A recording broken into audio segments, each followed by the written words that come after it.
Hello and welcome back to Tales of the Valley, a TTRPG actual play podcast using the Dungeons & Dragons 2024 rules. My name is Spike and I'll be the Dungeon Master for this campaign. Let's go around the table, meet our adventurers, and before we start this session, we're going to do some character tales, where we learn a little bit about each of the characters and what makes them unique and interesting. This session's prompt is, what is your character's most annoying trait? My name's Cricket. I play Belladonna Podger. She's a 16-year-old human. She's pretty weird, but we like her, maybe. Her most annoying trait, she says sorry way too much. Just all the time. She's sorry. Sorry for saying sorry. Sorry. Sorry to hear that. My name is Zach, and I play Newt Orsmith. I realize that I haven't actually said my age this whole time, so I'm a 29-year-old orc, and I am the... Wow, okay. Really getting up there. I am the town blacksmith, and my most annoying trait would have to be that I am very kind of like innocent in my ways, in the terms of like worldliness. Naive. Yeah, very wide-eyed, kind of like doesn't realize how scary the real world is. Very, stuck in my small town kind of mindset. Sure. Unfortunately. My name is Griffin. I play Wren Cooper. I'm a 6'6" orc who handles his wood. I think Wren's most annoying trait is that he will finish someone else's job without them knowing. So if he's helping someone, they'll turn around and be like, I'll be right back, and then I'll finish it. That is so annoying. That is Yeah, that very annoys annoying. me. That's a good one. I get back and all my horseshoes are done? No. My job! Yeah, job security. I was doing null that. and void. I was doing it. My name is Kelly. I play Willow Blackbarrel. I am a half-elf bartender. Her most annoying trait, probably her impersonal responses. Very short, very blunt, doesn't feel like you're actually being responded to. That's a good one. That is annoying. That's a good one. I like that. I feel like I do that. What the fuck is happening? I am Tim. I am playing Moth Mason.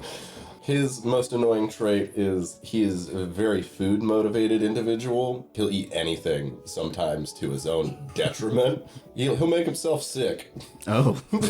And let's get back to the adventure. Today is the solstice. The morning of the summer solstice arrives after a night indulging in some dubious herbal ingredients and having some strange visions or perhaps some debilitating side effects. As the party begins to awake, we're going to go around and check in with everybody to see what they're doing, what their plan is for the day as the village begins to prepare for the large celebration of the summer solstice festival. Moth and Wren, you both suffered the ill side effects of the hallucinogenic herb that was given to you by the Northmen. The paralysis effect lasted for several hours. I think maybe it'd be fair to say that you do not gain the benefit of a long rest. And so I think each of you maybe have a point of exhaustion, which in D&D 2024 edition means you have -2 to D20 rolls, which is a little bit better, to be honest, than the 2014 edition. Isn't it disadvantage?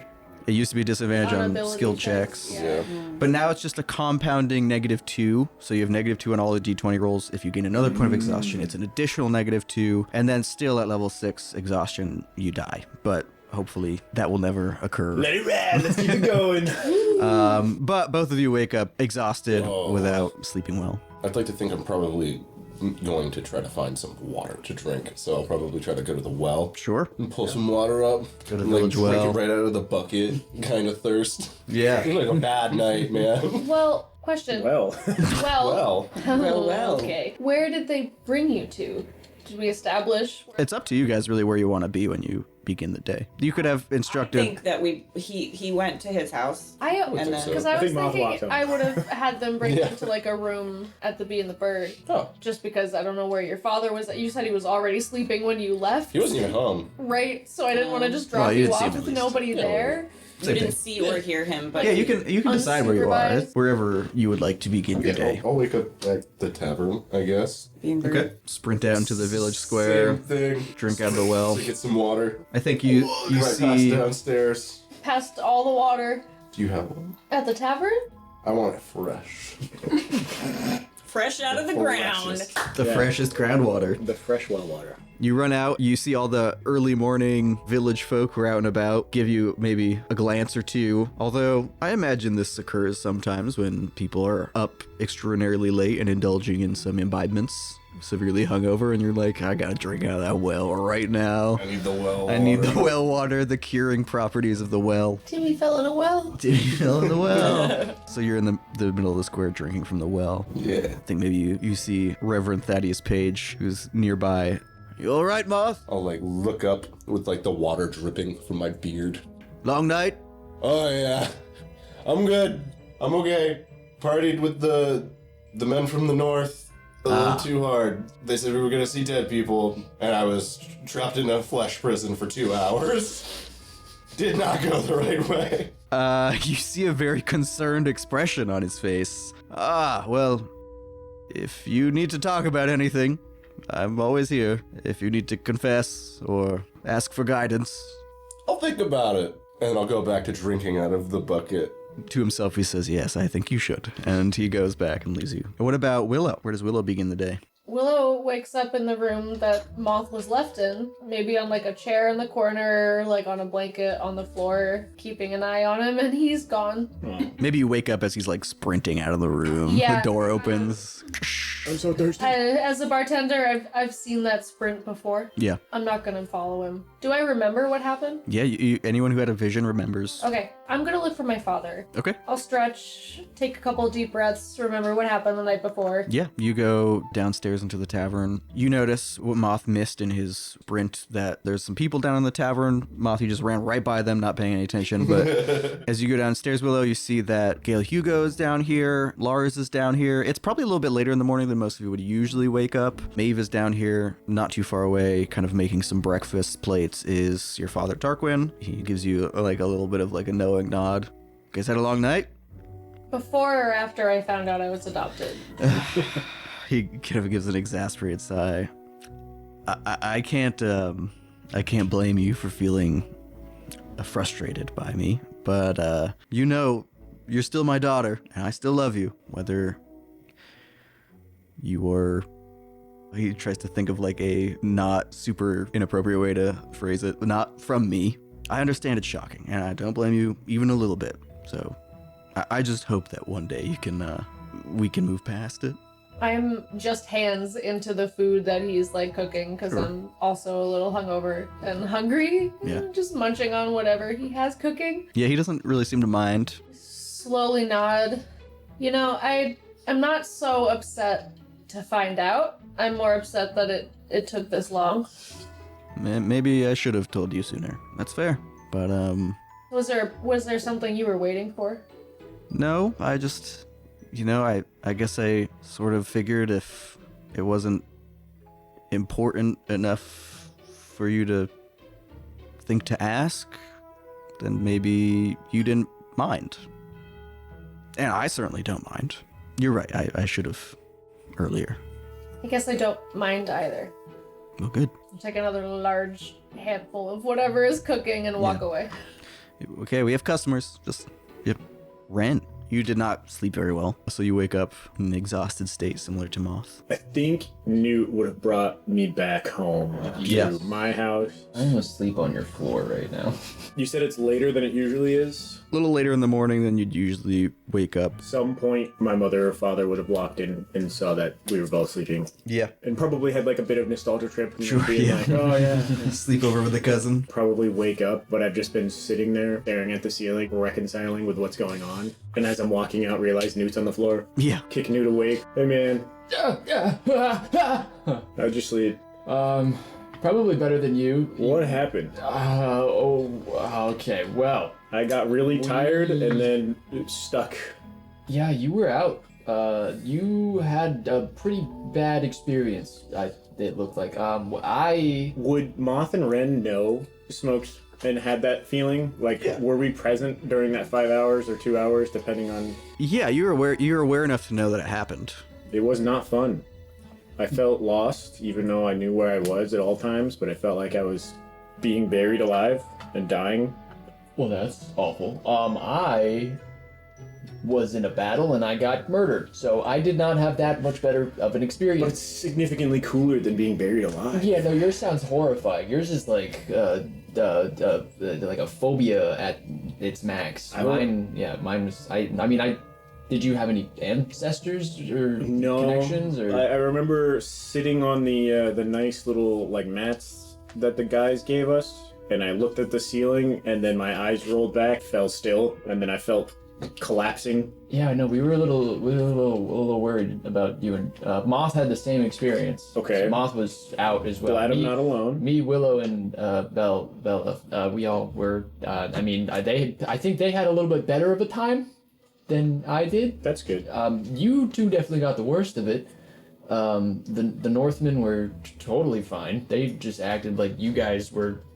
Yeah, they'll be all right, kind of deal. So they carried you guys back. I feel all right. Just tired. I stayed here with you, and I think Willow went with Moth, and I don't know where Bella went. She's fine. But I guess I'm glad that you're not dead. Yeah, I'm gonna go see if Mom made food. Yeah. So we should probably go eat. It's probably way past breakfast, but The boys get up and head out into ice cream. ice cream for breakfast. Solstice Day ice cream. You guys head out into the kitchen area, and there is indeed some food set aside. You see that your parents are already out for the day. They're probably out already preparing, and if you want to go help them run, you could go find them to do so later.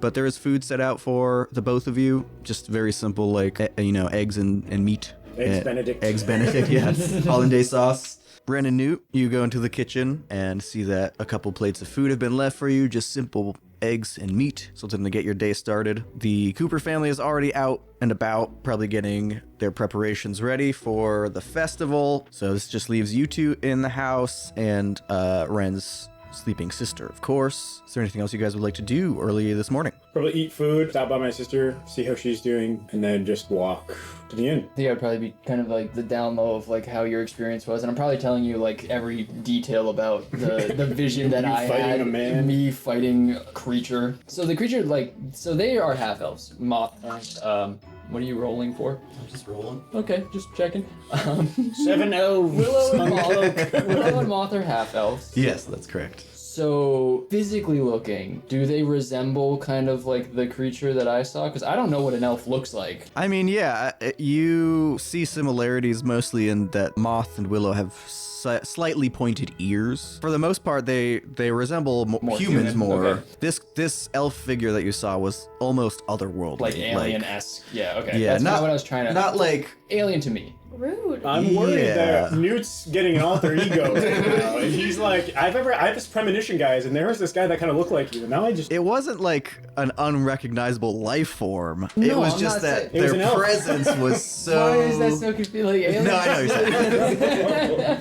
We're just worried that you're thinking... Newt sees little green men, and he's like, those are elves. Those are definitely elves. No, it's just No, out I of just his mean, like- world. Yeah, I was thinking, I can't even think of an example, but you know what I mean. I know what you Like they look less human than Yeah, like, they look- they're very like they're like androgynous creatures that Yeah. just look human like. They're hot. So it's like they're hot. They're just But that's like nothing I've ever seen before. Basically, is what I'm saying. Yeah, you've never seen Yeah, like- anyone with that sort of... That level of... That sort of look. Elfly presence. There's such a big part of the history that I think even with very minimal knowledge, you have probably heard about elves, and they strike this otherworldly kind of appearance Gotcha. and have this presence that can be either very off-putting or very like intoxicating. And you got an off-putting one. Now, gnomes. Yeah, so I was On probably the just- other hand, gnomes. That's horrifying. So, you found a big chest of the stuff around your Full neck. of cold iron. Yes. It's cool. A lot of it, and I don't know where we were, so I don't know like if maybe it is still out there. Well, it's still on your neck. Well, I mean, I have this piece, yeah, but I'm pretty sure that this is also the piece that he was wearing in the. Oh, right, when he ripped it off your neck. But what? I mean, my neck, but not my neck. It's weird. Yeah, I don't know. Did you talk to your dad about it yet? No. Do you pretty know much your dad's dad? Dad? Do you have Not any? really.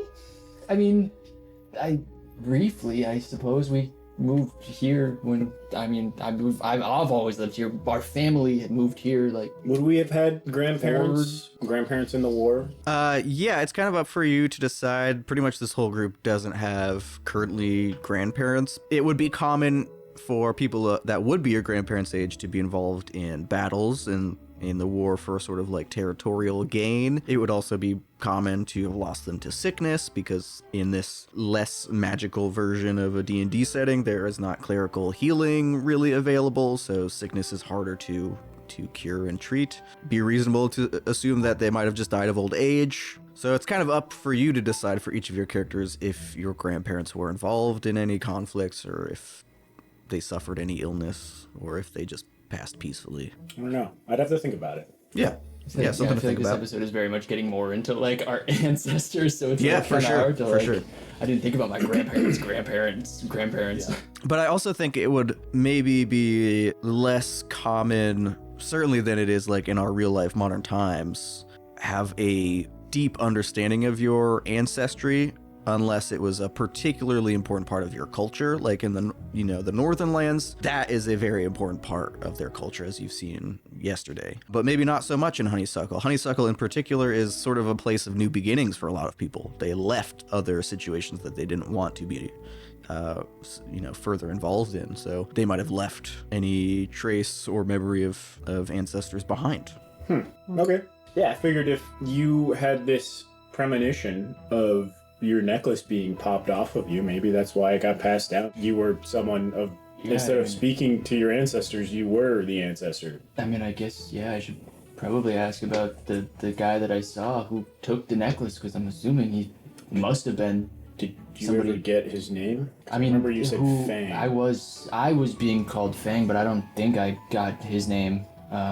Guess you gotta take another hit. Go back. I don't know if I want to do that. That's all right. No, that's one and done. I'm good. Well, I'm gonna head to the inn. Okay, you guys head down to the inn, and we're gonna check in with Bella. What is Bella up to on the morning of the solstice, the summer solstice? Bella got up before the sun rose. She woke up with the birds, snuck off into the woods to do her morning ritual with her hair, and have a nice, slow, gentle morning of waking up with nature and to stay out of her parents' way. Once she feels a little bit better, and she's probably going to talk to Grandma as if Gram's there in the woods with her, because she feels her Birdie's presence most in the forest. So she's probably talking to her grandmother.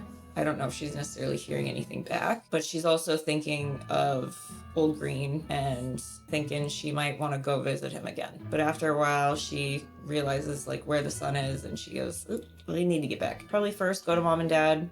Do you guys need anything?" You see that your family, your mother, father, brother, sister, have a pretty wide selection of different things at their disposal, kind of set up at the, like, what would be the dining table. All sorts of little poultices and a lot of like trinkets, like little bundles of herbs that can be passed out either to like light and burn during festivities, or to bring home as sort of like nice little decorative or nice smelling things to hang in the house. You get there, and again, there's a little bit of tension in the room. Your younger sister kind of says, don't worry about it, we got everything done already. Okay. I'm just gonna go check on some things, and then I'll be back before everything gets going. There's a very awkward silence where nobody responds. Yeah. We hear a cricket in the corner. Chirp, chirp, chirp, chirp. And then I'm going to run away. Okay.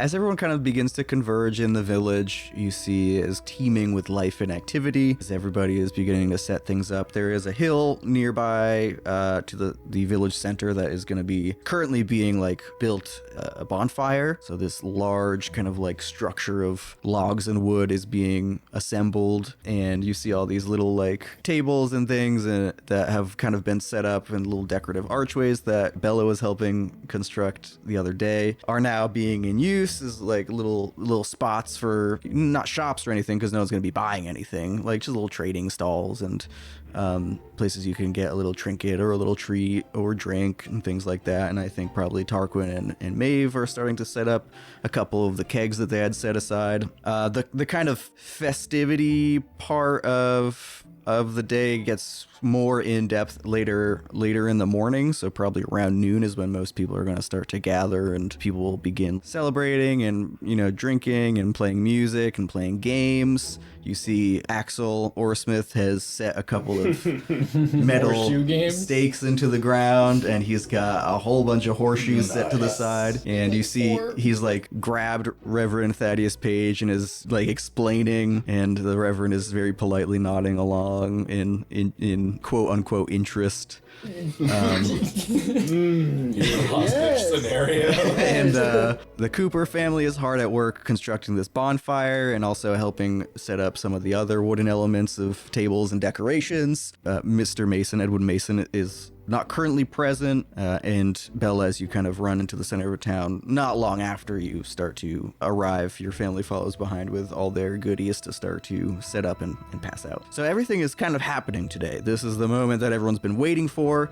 Everyone is excited, kind of like we are on holidays. Everyone's excited to just have fun and not really have to worry about all of their hard labor and tasks that they have to take care of every day. This is a day for community and celebration and festivities. And if there's anything that you guys want to help with or kind of like work on or anything like that, you can let me know. Otherwise, we'll just assume that everyone's doing the task that they would naturally be helping with. Yeah, I think Wren would be helping stoke the bonfire, getting prepped. For sure. Yeah. Starting kindling, moving logs, that kind of deal. I'm gonna head over to my dad and be like, so you made 80 horseshoes, it looks like. I wanted to make sure we had enough.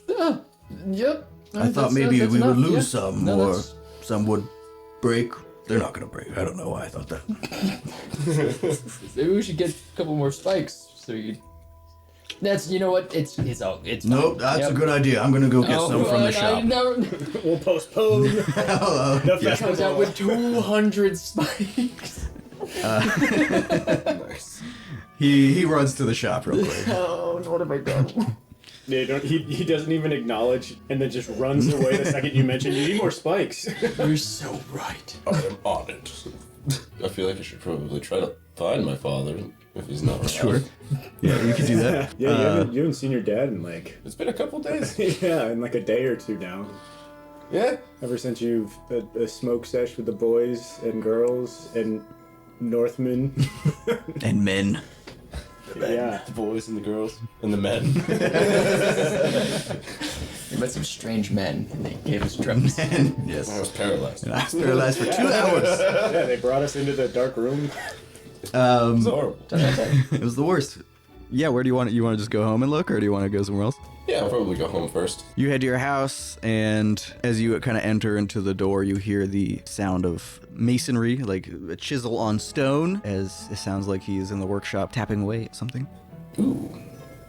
I'm gonna try to quietly try to peek into the workshop this time. Make a stealth check. That's bad. That's a 5 total. Okay. I think maybe the idea of approaching stealthily occurs to you after you've entered the building, and so the door is already opened, and it makes a noise. You have a little bell on your door. Yeah, there's a bell. Sneak towards the workshop, and by the time you get there, your father is still in there, but he's kind of like sitting on a stool off to the side, and he doesn't have any tools in his hands. You can't immediately tell like what it was he was working on, and he's sitting there, and he looks very disheveled. You've seen him sleeping the last few times you saw him, but he looks very tired. He's got these bags under his eyes. The sleep he's been getting clearly hasn't been restful. His hair is a mess. It looks like he hasn't changed his shirt in a couple days. The last time you really saw him be productive was a few days ago when you were working on the church steps, but since then it seems like he hasn't really washed and maybe barely ate. You kind of walk in and he's kind of like rubbing his eye. Morning. Morning. You've been at it all night? Yeah. When was the last time you ate something? You see him start to think for a few moments. I had some bread the other night. Which other night? I don't know, a couple days ago. Okay. Kind of put my arm around his shoulder now and kind of start walking him out of this room. Start to usher him up, and he's like, I'm fine. You No, don't need no. to walk me to a room. Well, you should at least change and we'll go get something to eat because I know there's nothing here right now. Make a persuasion check. Persuade your father to have Try some food. A different die. Please eat. Nice. That is much better. That's 23. Okay, that's much better. 23. Yeah, that's way better. He's a little begrudgingly going along, but he kind of like grumbles to himself a little bit. He's like, all right, I'll go change my shirt. Good. And Clean one. I'll look for a clean one. And he goes into his room and comes back a little bit later with a much cleaner shirt. He's kind of like stands in front of the door and is just like looking at you. Ready? All right, I guess the bee and the bird. Is there another option? No. Then the The bee and the grocer? bird. Yeah. He talks too much. That's fair. Yeah, no, we'll just go grab a bite and then maybe we can walk about town. I mean, today is the day of the festival. You see realization set in. He says, oh, that's today, huh? We should get a calendar. I think I was supposed to make something. Oh, were we supposed to do something for the festival? Probably wasn't important. I'm sure it'll be fine. I'm sure, yeah, no, that won't be a problem at all. Not a problem. You go to open the door, and as he steps outside, you see him react like a vampire to the sun. And he kind of like shields his eyes. In the sunlight, you can see even more clearly the heavy bags under his eyes. And he's just like, Dude, maybe in a your really dad's- sorry state. I think your dad smoked something we did. I'm gonna take my hat off and I'll put it on his head so it blocks the sunlight. Yeah. And he accompanies you to the bee and the bird. What were you working on? I know I ask a lot and you never want to share, it seems. But maybe one day. It's just a personal project. Something I've been working on for a while. I'll show you when it's ready. It's not done yet. It's not in any state to be seen by anyone.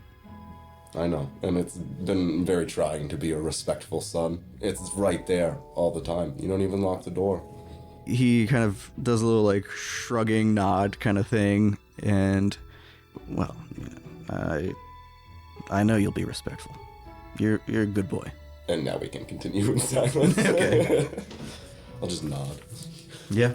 You get to the Bee and the Bird. He has the first good meal in a couple days. The village continues its duties. Around noontime, people really begin to like gather outside. Everyone's kind of like emerged from their homes with anything that they want to bring with them and begins to gather by the side of this little hill. They probably won't light the bonfire until it gets a bit darker. People already begin to eat, to drink, to dance, to sing. There are little crafts tables where children, but also other people are free to go and like craft flower crowns and all sorts of little like floral decorations, probably some like woven sort of like hanging ornaments, all sorts of little decorations you can put on your clothing to sort of like liven up your attire, because no one really has any finery. No one has like formal party clothes, but you can kind of spice it up a little bit with some decorative ornaments. Really doesn't take long for the place to become like a huge outdoor party. No one in this place has any like inhibitions about singing and dancing and drinking and being loud. You know, maybe there's a few shy people, but for the most part, the roughly 100 people of the village are more than eager to kind of let loose and not think about all the work that they have waiting for them tomorrow. Everyone's comfortable with each other for the most part, and even if, you know, you don't see someone every day, everyone's kind of in the same boat here.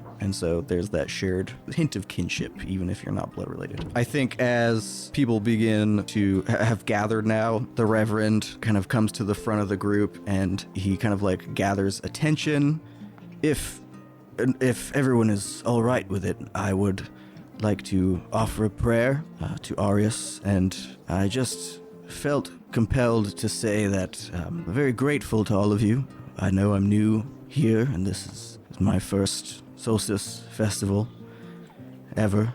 You've all been so welcoming and warm to me, and I thank those of you who've helped me with the church, all the work that needs to be done to bring it back to a respectable establishment, and I just felt like I should say I'm grateful, and I hope that I can give back to you as much as you've given me, and I will pay my tab, I promise. And there's like a laugh, a little laugh across the group. And he says a pretty simple prayer to Arius, the god of the sun, the keeper of sunlight. And like anyone who's interested to make either an insight or perhaps a history check, particularly if you're proficient in one of those things. But you can also decide if your character doesn't really care what he's talking about right now, you can forego a roll completely. Anyone who wants to. Okay. Wren is just enjoying that he's accepting that he's happy, you know? Okay.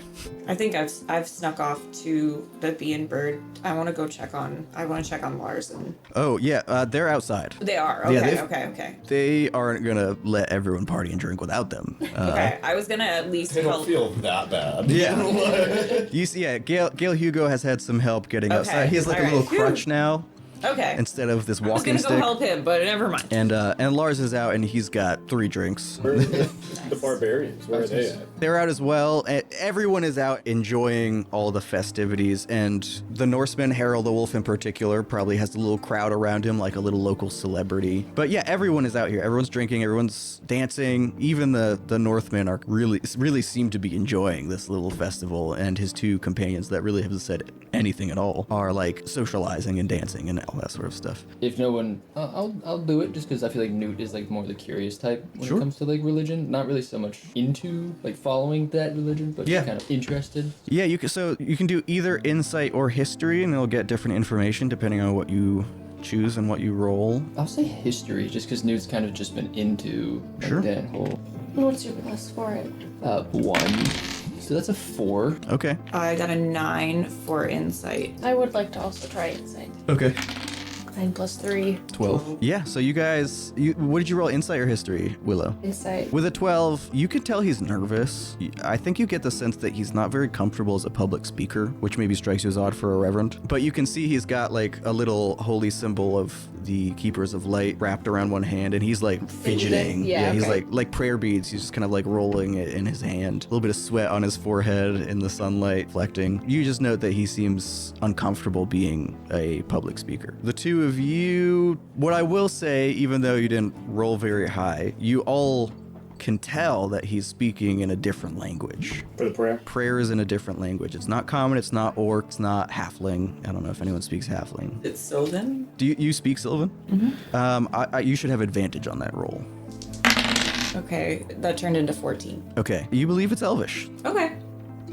This guy's speaking So- in tongues. Yeah, he just said this whole prayer in a different language, but we. Yeah. I don't think It's we can understand him. it's a short prayer. It's kind of like he's speaking Latin. Like It's just a dead language. no one Oh, okay. no one in this village speaks. It's almost like he's singing Latin. Like I was But imagining when you. it sounds pretty. When he was like thanking everyone and whatever, I was thinking you were saying that he said that in a different language. No, and I just was the like, prayer. then how did we understand everything he said? yeah, that's what I. Just the prayer. So Okay, okay. you don't understand Okay. the prayer, but it sounds beautiful and it sounds sort of like You guys don't Poetic. have captions? Yeah, it's like Yeah, you guys know it's like subtitles in, on? It's like in the church when they're just like, oh, no. yeah, it's kind of like that. Latin. Yeah, Latin. Latin. But after that short prayer, he kind of like shuffles back off into the crowd and joins a different group to speak with. Maybe starts talking with like the halfling family, the prominent halfling family who own the apiary and things, and they kind of like pat him on the arm, the part that they can reach. He kind of nods and like seems like they're having a nice, accepting conversation. And how are their kids doing? The ones that we helped. They're all around. All the kids are running around Of everywhere. course. They seem in great spirits. Okay, good, And Poppy has her little doll. good. Would have Wren helped the Reverend, like church pews or something?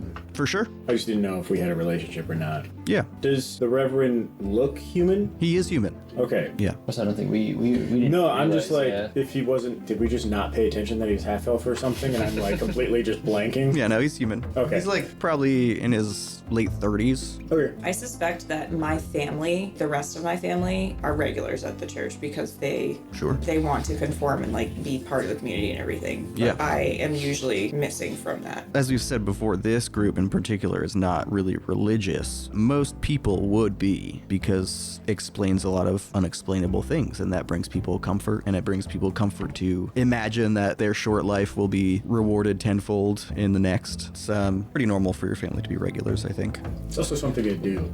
It's also something to do. That's absolutely. And yeah, and I think to that point, there is a level of entertainment to it. Like, you kind of have this almost sacred experience and get to hear some interesting poetic sounding language sometimes. Sort of like a fun experience for some people as well. And there's that aspect of community, of course. As the day continues, at a certain point, the work that needs to be done is done, and you guys strike up conversations with whoever you would like to, and anyone that we've met so far in this campaign, with the exception of Old Green, is present, and also 90 other people. It's the troglodytes. Yeah, except for the troglodytes. So even old grumpy Ivar Greystone is out and about. You know, there's free drinks to be had, so he's here. And the day grows longer, and it begins to get darker, and eventually the bonfire is lit, and there's this big celebratory kind of like applause, and the musicians who are present begin to play some loud, jaunty music as people begin to dance around the hill and the bonfire. Not sort of, it is very midsummer sort of thing, so everyone's wearing little floral decorations and dancing and singing, and probably people who are painting if you want to have your portrait painted. The baker's father is a painter. Like caricatures? You could get caricatures. Excellent. Newt is 100% getting a little caricature now. Yeah, you get a little caricature that stylizes your mohawk and makes you look kind of like a hyena. Oh. And Perfect. There's games to be played. Horseshoes seems to be a big hit. Yes. Kids and people of all ages come, and your father hands them horseshoes and very intensely teaches and details how it works. Has he gotten better? Do you think, or Why don't you roll for him? me roll for him? Yeah. Oh, Just roll a Lord. d20. Please roll a 1. Dad, let's see how you're doing. That's an 8. 8. He hasn't gotten that much better. I mean, if he started at a 1, I think that's pretty good. That's fair.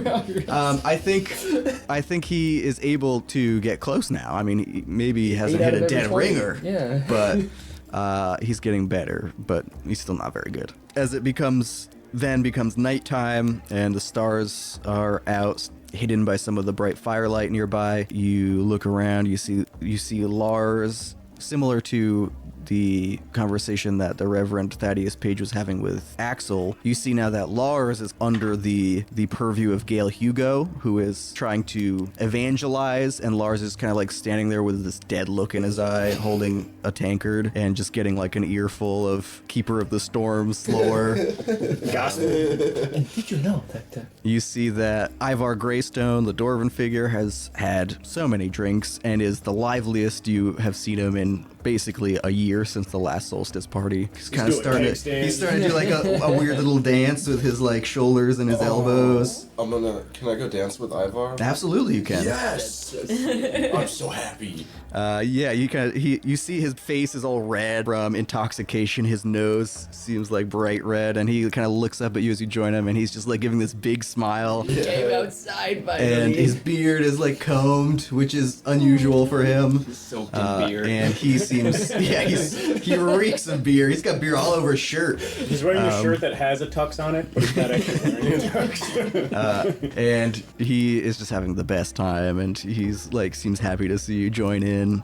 Great. I remember Lars had said that he was actually waiting to meet somebody or something during like the solstice. He did say that, yeah. Have we noticed anybody else? So we've noticed everybody we've met. Are there other people? Make a perception check. Question. Because he said, I'm coming here, and then we're like, oh, we're having the solstice soon. And he was like, that's kind of partly why I'm here. And I was like, wow, Newt is not, it's really looking that hard. Dark. It is, I have dark vision.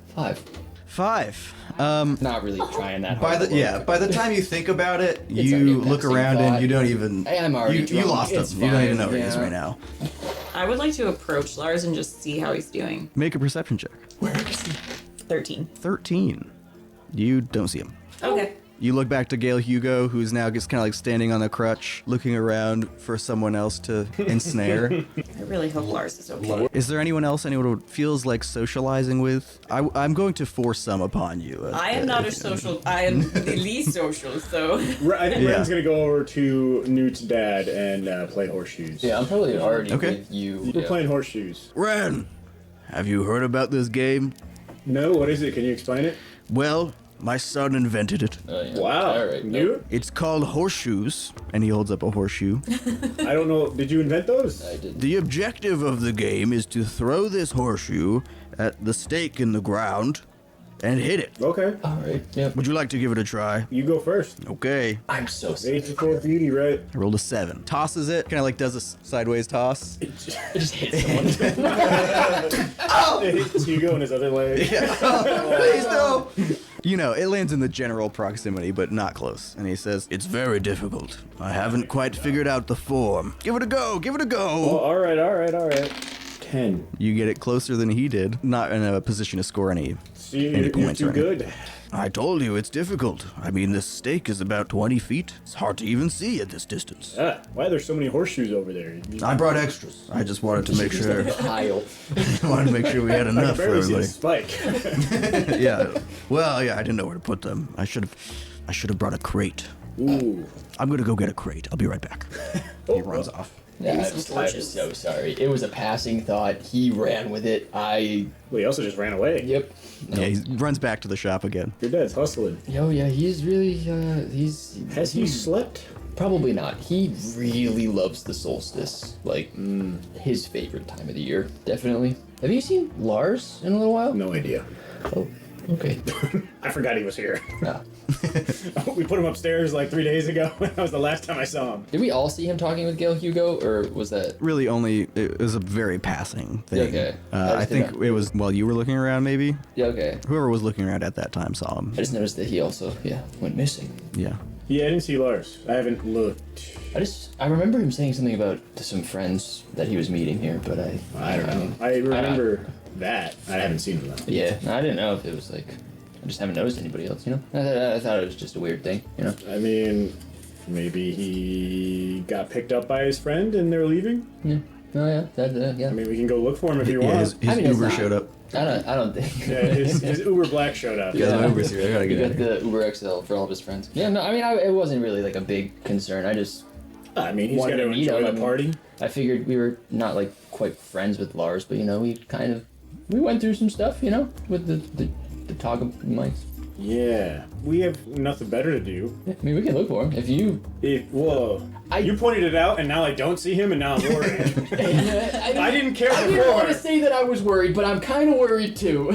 I completely forgot about him because we put him in the room after he almost died. It was like a passing thought. I thought about his friends, looked around, didn't really see much. I was like, I'll just go find Wren. Found you. We played horseshoes, and now I'm kind of panicking. I'm freaking out. Yeah, I guess I'm gonna look for Lars. Make a perception check if you'd like. 9. Lars is gone. Nobody he's knows where dead. Lars is. Lars has disappeared. He Have may. I, as Willow, been like working at the bar and been in the building? I think all the bar operations have been moved outdoors, so you have like kegs set up and can hand out drinks to people who need help. Can I make any sort of roll to see if because he was upstairs in the room. Mm-hmm. Can I make any sort of roll to see if I noticed him leave? Yeah, you could do perception. Maybe as Newt and Wren are kind of talking near the kegs at, water cooler talk, you overhear the conversation. You decide to take a look for yourself. 17 plus 3. Okay, dirty 20. Nice. Looking around, you have a pretty good idea of who been coming and going to the drink stand. Just as a perceptive individual, you keep eyes on people. You feel confident that he is no longer in the bonfire area. He has left this Lars area. has left the building. He's left the building. Did you say that over the PA? Yeah, did we come over to find you? Like, I feel like we probably started to like. I imagine you guys were talking just over. Loud enough. Yeah, And we over probably, like, everybody. if anything, walked over to Willow because Willow knows everything. Willow knows everybody. Yeah. She's basically the mayor of the town. Basically. She has all the You get all booze. the tea. You get all the information, the juicy. You hear everything. People talk when they drink. But I don't Your know where Lars is bartender. gone. Yeah, so we're probably like, have you seen Lars? Not in a while, I guess. Like, I'm not really. Dude, it's been like 3 days. He's really. not here. It hasn't been 3 days. No, since I've seen him, so I don't know. I mean, actually, we just saw him earlier, but I saw him earlier. 3 days. Yeah, when he got hit by the troglodyte, he went upstairs, and that was the last time I saw him. I never interacted with Lars after that. I spoke to him upstairs. It was that Hugo. You did speak to Hugo upstairs. I don't think we really had any roleplay with Lars. No. You knew he was up there. Like, he was Right, in his room. He was there. And he Okay. would come down to eat and have a drink. Yeah. We just didn't have any Lars isn't conversation. even Day of real. the festival. I he's swear I gone. saw him earlier. Yeah, and he was here. He was talking to Gail Hugo is the last person you saw him talking to. I mean, we can go ask Gail. Did you say? I'm not freaking out. Yes, you are. A little bit. I don't know. I the new people. A lot of new people in the town. Was it Bella or was it Newt that left? Not Lars. Gail Hugo. I don't think any of us have talked to No one has talked to Gail Hugo tonight. Lars Well, my and dad. Gail. No. Your, Someone was- your My dad dad's was talking to Reverend I Page. said that I would check on him, but then I found out he was out here already. So Yeah. Lars and Hugo were together. Yes. Right. And I saw it. That's- yeah. Like in a passing thing, and I was like, oh yeah, Lars is friends. And then looked back and Lars was gone. Yeah, I think you just took note because you saw his discomfort being talked to by Gail Hugo. But then you moved on, and then when you went to look for him again, you were like, hold up, he's gone. He I'm disappeared. freaking out. And now, sure that he is no longer in the area. I Yes. What's don't up? care about any of this. Where's Bella? Bella, Lars is good. I have been like keeping to the side. I'm just kind of watching everybody. And then after a while, once it gets darker, I'm gonna sneak off to like maybe like a nearby meadow and see how many fireflies I can catch. Okay, I would like you to roll either an animal handling check or a dexterity check as you go into a nearby meadow and start to try to collect fireflies. 15. Animal handling. Okay, so you go into the meadow, you see these little sparkling fireflies appear, disappear, appear somewhere else, disappear. Wait, 9 plus 3 is 12. 9 plus 12. So what do you mean no? Incorrect. That is incorrect. Plus 2 is... So that would 14. only be 14. Sorry. That's okay. No fire. Gaslighting us. You No. you go into the meadow where all these fireflies are, and rather than, going and catching them like probably any of us would, you go and you kind of like let them come to you basically. And they start to cling to your fingers and your clothes, and you can kind of like scoop them into a little jar if you feel inclined, and they sort of like hover around you. To what other people would seem very strange, as they kind of like seem drawn to you. And soon you're kind of like a little sparkling figure out in the meadow that if anyone saw at a distance would probably think it's a ghost or will-o-wisp or something like that. I'd like you to also make a perception check if you don't mind. 13. Okay. And you enjoy this little firefly catching outing. I think back at the bonfire after having a nice little dance with Ivar, he kind of like pulls you a little too roughly off to the side, hey. and he goes over to where the kegs are, where maybe now these three maybe they still are, or maybe they've left, and he like shoves another drink into your hand. Oh, thank you. And Perfect. As soon as he puts it in your hand, he cheers it, and it kind of like some of it splashes out. There's half of it. And he chugs the entire drink, and he kind of looks at you, and you see the fuzziness in his eyes. Perfect. I'm gonna pick him up and put him on my shoulders. You pick him up, and you start to parade him around, and no, put me down, Moth, put me down, I'm gonna be sick. Oh, okay. And I'll quickly, probably upside down. I'm gonna roll for him. You pick him up off your shoulders. Obviously short, but he is a pretty hefty guy. And you kind of hang him there for a moment. And in that brief moment before you're able to right him, you just hear splashing against your boots. And as he retches all over your shoes. And you put him back right side up, and you see his beard is now covered in it because it was hanging upside down. Probably mostly beer. And it's mostly beer. And he says, I'm so sorry. No, I am. Another glass? Make a persuasion check. Ooh. I was gonna say just wash it off with some more That's beer. 13 still. 13. Very unlike him. He says, no, I couldn't have another one.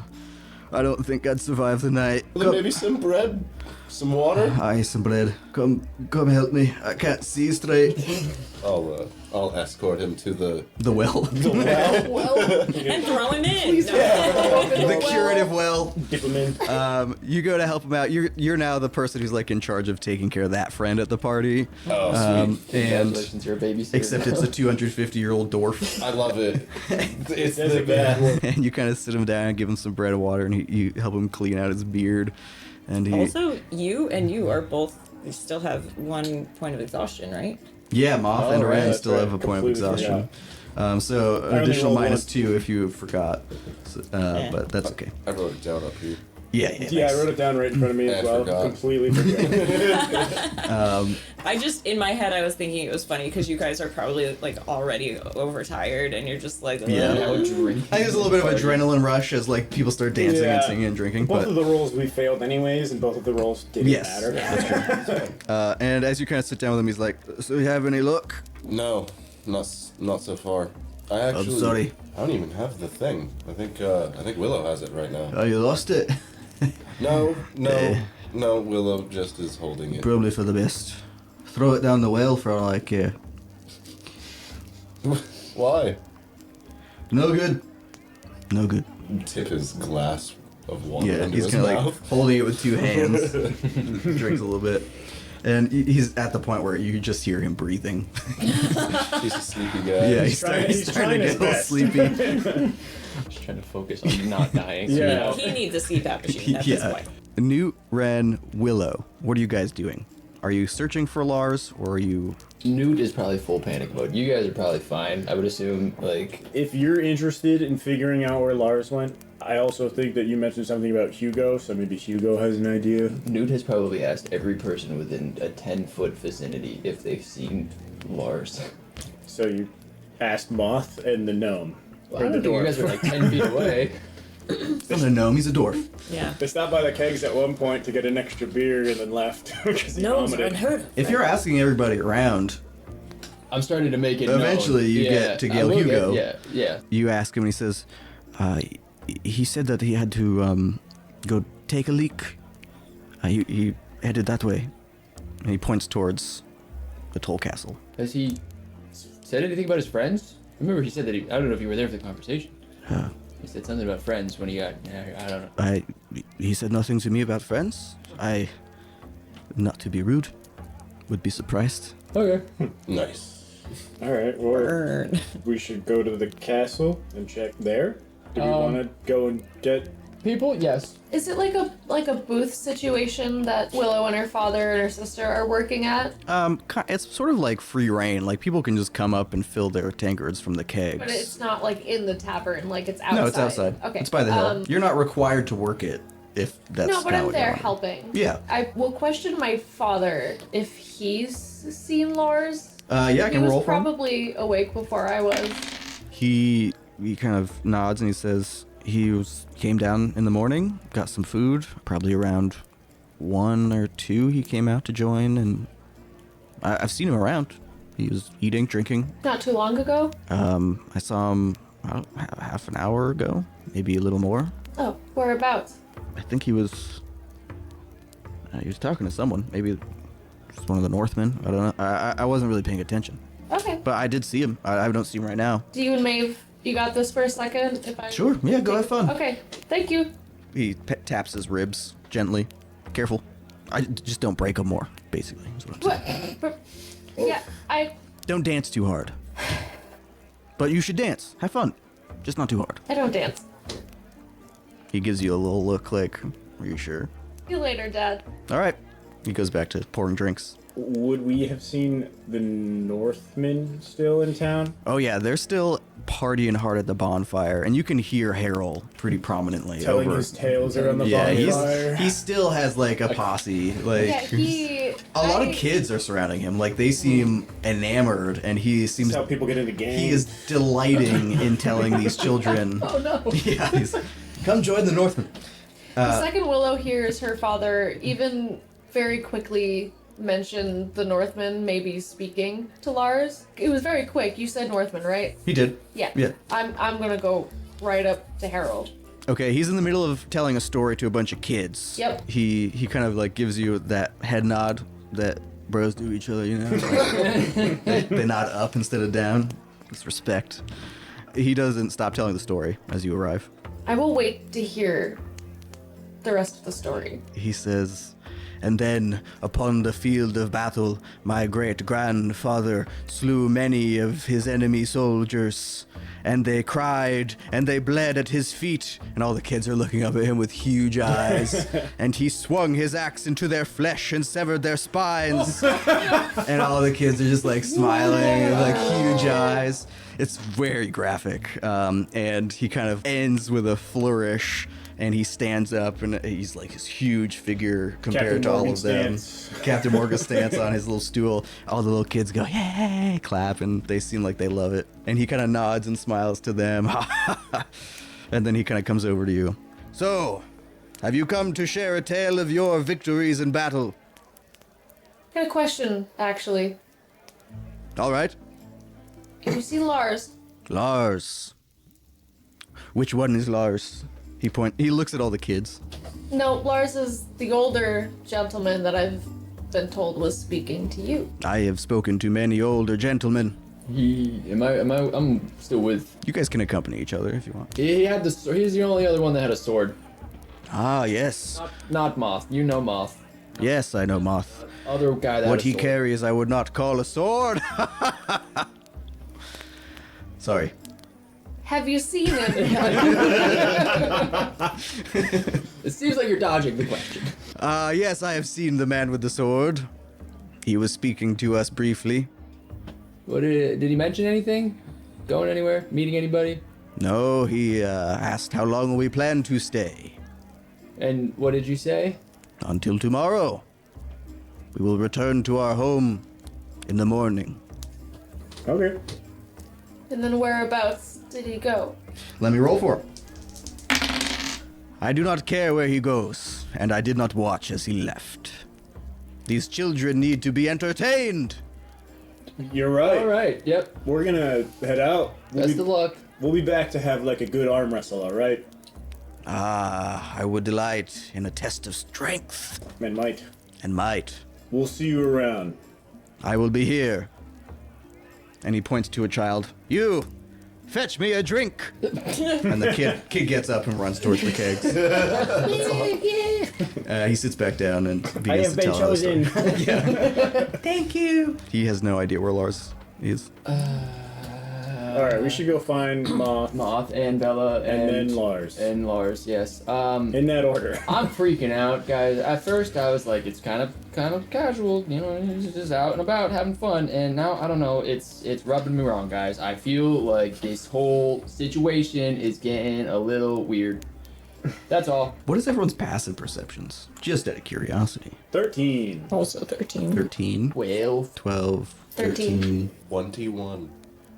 What is it? 11. Oh, I I thought you said 21. You have And I was 7 like, eyes? He did say 21, but Nothing's getting past this guy. So Moth has 11, Newt has 12, and everyone else has 13. Is that right? Mm-hmm. Okay. Where do you guys go? Oh no. Well, we heard he was going towards the toll house, which is what set Newt off on the anxiety train. Why that was is he information going? that was shared. That's with all what of set us. you off? That is what set him off. I feel like you started pretty 0 to 100 the second Lars went missing. No, the suspicion was there, but then when he started like asking everybody, that's when it was like you found out that he went to the toll house, if I recall correct. I think Yeah. whoever Gale Hugo is talking to. Yeah, I think was yeah. It was probably all three of you. I thought That's Lars when I left. started getting He paranoid. did leave. Yeah, so you guys go to the toll house or you go to get your friends? Get friends. Get friends. Okay. I'm gonna say without too much trouble, you saw Moth. He's at the well with Ivar, who is now just asleep. And you kind of like sweet baby. give him a little patting to rest his head on, and maybe someone else comes up and is like, I got him. You go find Bella. Probably after a few minutes out in the meadow, you see a little glowing figure out in the meadow prancing about, and you're like, there she So I'm is. definitely like dancing. Yeah, so you're able to find Bella, and you're all gathered together. And I'm super embarrassed when you guys find me doing those things. So I can't believe my eyes. All of those fireflies. Sorry. Wow. Let me get that up. All right. Newt goes into explaining now, once again for Yeah. the yeah. umpth time. So I had a passing thought. I was like, "Where's Lars?" Lars had friends that he was meeting. Haven't seen his friends. Haven't seen Lars. Kind of went around, asked some people. Found out that Lars was last seen talking to Gale Hugo. Then he went into the woods towards the toll house, and now I'm kind of freaking out, guys, because I don't know. It just all seems kind of weird. I have been worried about him. That does seem a little odd. This is the toll house. It just kind of set me off. Like I was kind of worried about like where he was at first, because he is new. Well, we can head towards Never there. seen him before, and now he's missing on the day that everybody's outside and not at their homes. I don't know, it just kind of freaks me out a little bit. We can head there.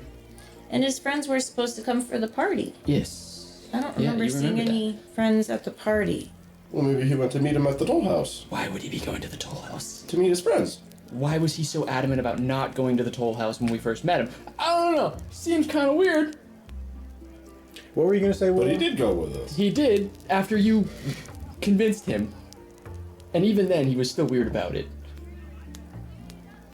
I don't know. We could just go to the toll house. Nothing is stopping us. What's wrong with those two guys? It's just, We could just walk there. yeah. Who was the gentleman who usually stays in the toll house? Trout Tolman. Trout Tolman. Okay. Is he at the gathering? Like, have we seen him in the festivities? Roll a quick perception check. See if you can spot him.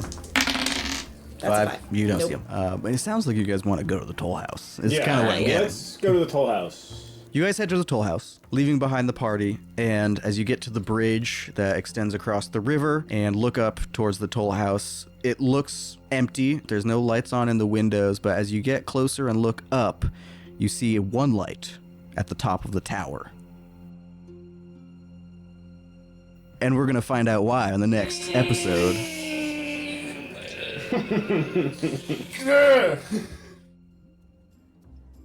Hey everyone, it's Wren Cooper. Just wanted to thank you for tuning into this week's episode. Don't forget to rate the podcast 5 stars on Spotify, and if you're watching on YouTube, please like and subscribe. We also have an Instagram and TikTok, posting things like world lore and character backstories, or even behind the scenes footage that may not make it into episodes. Again, thank you so much for watching, and we'll hope to see you next week. Till next time, have fun and roll responsibly. All music used is provided by the Pocket Bard app.